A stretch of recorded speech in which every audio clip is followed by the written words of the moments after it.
Hi friends, welcome to நர்மூஸ் life channel. இன்றைக்கி நம்ம வீட்டில் என்னென்ன ஸ்பெஷல்னால் வாங்க பார்க்கலாம். நாள் நைட்டே கம்பு பருத்தி விதைகள்லாம் ஊற வச்சாச்சு.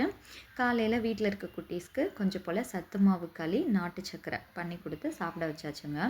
கம்மங்களி நாள் செஞ்சுட்டு அதை நைட்டு வடித்த தண்ணியில் ஊற வச்சுட்டு மறுநாள் காலையில் அதை கரைச்சி தயிரோடு அப்படியே சின்ன வெங்காயம்லாம் கட் பண்ணி போட்டு குடித்தோன்னா சூப்பராக இருக்கும்.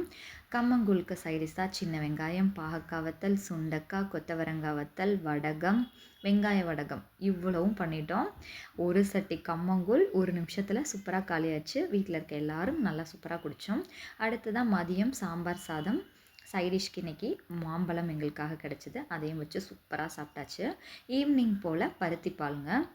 வீட்டில் யாருக்காச்சும் சளி பிடிச்சிருந்துச்சு அப்படின்னா எங்கள் வீட்டில் நாங்கள் பருத்தி பால் தான் செஞ்சு சாப்பிடுவோம். இதில் சுக்கு மிளகெல்லாம் சேர்க்குறனால உடம்புக்கு ரொம்ப நல்லது. இந்த வீடியோ உங்களுக்கு பிடிச்சிருந்துச்சுன்னா லைக் பண்ணிக்கோங்க. ஃபஸ்ட் டைம் நம்ம சேனலை பார்க்குறீங்கன்னா மறக்காமல் ஒரு சப்ஸ்கிரைப் பண்ணிக்கோங்க. தேங்க்யூ ஃபார் வாட்சிங்.